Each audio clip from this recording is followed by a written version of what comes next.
Hey out there guys, it's time for another Sonic Boom vlog. Sorry if this one's a day late.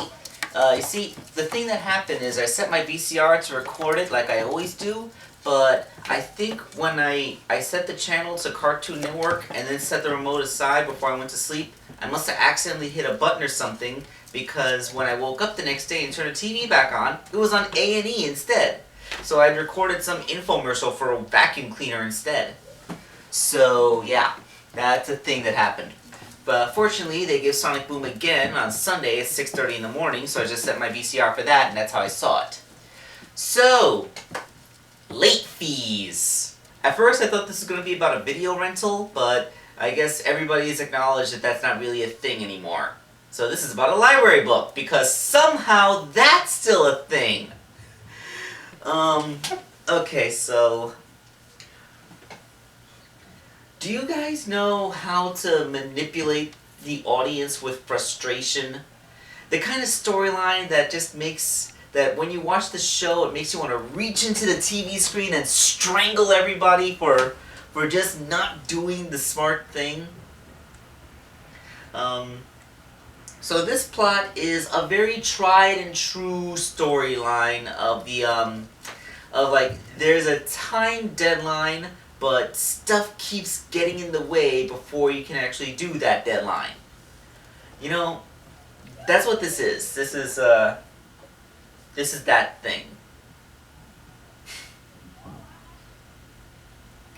I'm sorry, I just watched this episode and I had to recover a little bit from my frustration because I was swearing quite a bit as I watched this. Okay, it starts innocuously enough. It actually reminds me a little bit of Dexter's Laboratory. We see Tails sitting at a workbench, working on a drill press, which reminds me of the repetitive animation of Dexter just turning a bolt over and over again. And Sonic keeps running in and asking if he has stuff he can use. Like, I need some duct tape. You got a battery? The funny thing is, Tails apparently keeps an antimatter battery on the shelf next to the video games. An antimatter battery. That's like keeping the nuclear reactor in your drawer with. You know, it's not like anything. It's a freaking antimatter battery. An amount of antimatter that would generate a useful amount of energy for you would, if not properly contained, also render your entire state into a smoldering crater. You know how small, okay, for context, an amount of antimatter that weighs as much as an ordinary sugar cube would be able to launch the space shuttle. So, the amount of antimatter you would put in a battery would be measured in micrograms. Suffice to say, it's not a very safe item. So, Sonic doing all this stuff? Why, jackassery, of course. He set up a hovercraft vertically and hot-wired the battery into it so that Knuckles, sitting in a bucket seat on one of the propellers, could spin around like a centrifuge because, well, I don't know, because Sonic and Knuckles apparently watched an episode of Jackass the night before. I don't know. I would guarantee that this world's equivalent of that show would actually have a donkey as the host. Yeah, I believe that. They have a comedy chimpanzee, they have an annoying beaver that's always saying actually all the time. I could totally believe that they have a jackass who does their Jackass equivalent show. Okay, Johnny Knoxville quote references aside, let's get into the real meat of the episode. Sonic gets a call from Amy. Apparently he borrowed a book from her. And the thing is that it has to be returned to the library today or Amy will be liable for late fees. Now, it's been a long time since I rented a book from a library, and aren't late fees like a nickel a day? I don't know how it is with inflation, but when I was a kid, the late fees were like 5 or 10 cents a day. Not a big deal. But he made a promise, and I guess this would really affect Amy's reputation at the library more than anything, because this universe's interpretation of Amy is actually quite an intelligent person. I can imagine she spends quite a lot of time researching at that library. So she doesn't want to disappoint the staff there, I guess. But enough meta-narrative. We're talking about Sonic. Sonic says it's no problem, he'll have it returned. He hangs up on her, and he says that the problem is he forgot where a book is. Oh, there's a little dog outside. He's so cute. Okay, so the book. Tails tells Sonic to retrace his steps, so Sonic starts thinking about what he did the day before. He did things. He fought Dr. Eggman. There's explosions. He and Amy took a selfie with each other right before they blew up one of Eggman's inventions. And then he was sitting on the beach chair reading the book, and he set it aside on the table next to the chair and ran off. And so, okay, that's where I left the book. So he runs over to the beach chair, he picks it up, and he runs off, and then the beach chair explodes. Because every time an adventure is completed, there's an explosion. And I guess in this case, picking the book up counted as the adventure being completed. So he runs back to Tails and says he thanks him for helping him find the book, and Tails notes that the library is going to close in 7 minutes, so he'd better get there. So I was like, come on, 7 minutes is eternity for me. I mean, I'm the fastest thing alive, right? I can run to the library in 10 seconds. So he starts running to the library, and but his path is blocked by this old monkey. An old monkey blocking the road because he's walking like, after you, Sonny. Like, oh no, go ahead, I have all the time in the world. I ever tell you about the time I got a soda out of a machine without putting money in? Yes, there's going to be a lot of old people reminiscing about soda. So Sonic he listens to the old man's story, lets him walk out of the path, he runs past him. Then he runs into Styx, who had a dream about a badminton tea party, which means that aliens are going to attack, so she has to set up a trap. Gotta love Styx, she's definitely the Pinkie Pie of this series. So Sonic runs past her, and he decides that he has enough time, he's going to pick up food at the Meh Burger. And he's getting a chili dog! Yes! Chili dogs. Now, that annoying beaver that says actually at the beginning of every sentence is the one who's there. And he doesn't know what to pick. So you get a Meh Burger with cheese, a Super Meh Burger with cheese. Maybe he wants a hot dog, or maybe he wants one with onions, or relish. Or Sonic says, how about a chili dog? He's like, yes, I'll get that. Would you like a drink? Ooh, should I get a soda, a water, a juice? Juice! Everybody likes juice. And would you like he doesn't want anything else! So he gets the chili dog and the juice, and then he pays, and Sonic's about to order, but then Dr. Eggman says, hey, you skipped the line on Motobug. And it turns out that there was a little Motobug sitting off the side. Like, now this is where Badnik scale comes into reference. Do you remember when the toys came out, and I said that the Motobug looked cool, but it was only about half as big as Sonic? Well, in the video game, Motobugs appear to be the size of golf carts. Well, apparently they decided to go with the toy scaling because Sonic didn't notice the little Motobug, which is supposed to be holding Eggman's spot in line. So Sonic offers for him to go first, but Eggman says, nah, you go ahead. After all, you're Sonic the Hedgehog. So he says, oh, okay, I'll have a chili dog. So he orders a chili dog, and Dave, the intern, remember he works at Meh Burger, gives him a chili dog. But then when Dr. Eggman wants to order a chili dog, it turns out that Sonic got the last chili dog. Like, no. Well, turns out that there's more chili dogs at the warehouse 2 counties over. So Sonic runs 2 counties over. Of course, he encounters the monkey again, who says, I'm finally gonna drink that soda. Then he runs past the monkey, and then when he gets to the other county, there's this old fox lady.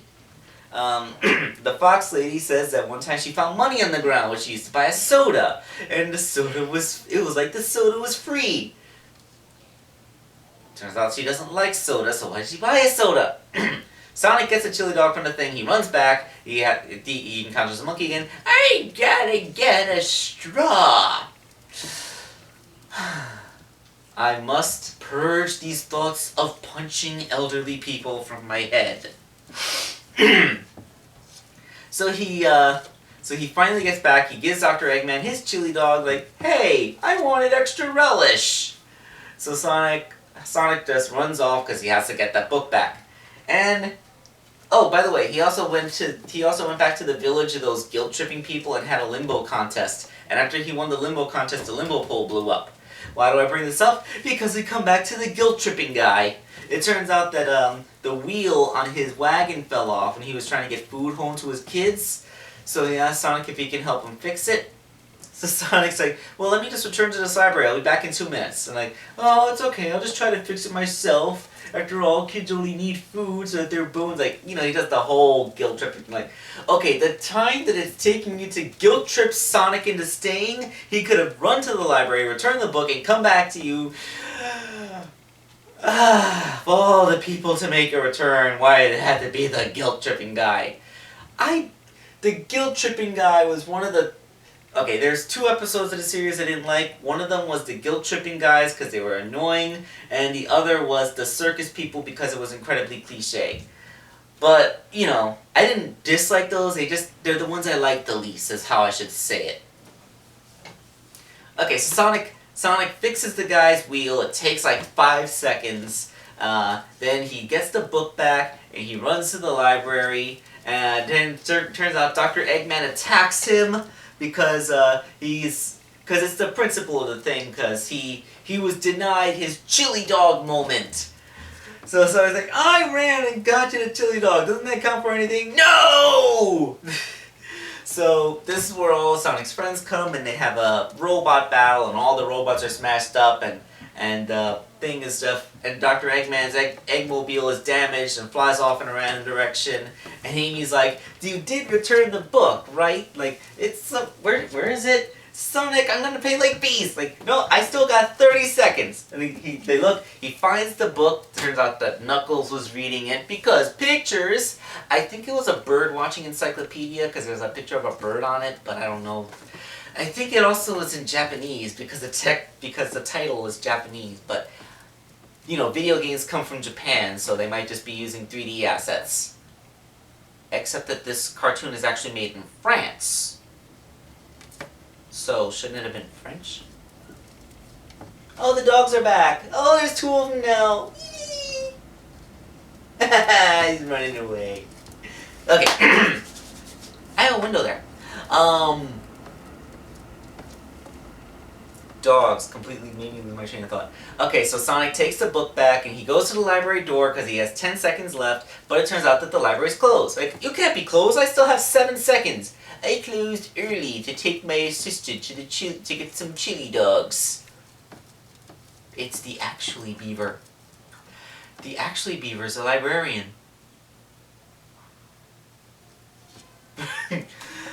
Well, upon hearing the phrase chili dog one more time, Dr. Eggman goes insane. He blows a hole in the side of the library with his lasers. And Sonic's like, thanks, Eggman! And he gives the book to the librarian through the hole in the wall, and that is the end of this adventure. But nothing explodes this time. Well, the explosion of the wall, but the rest of the library doesn't explode.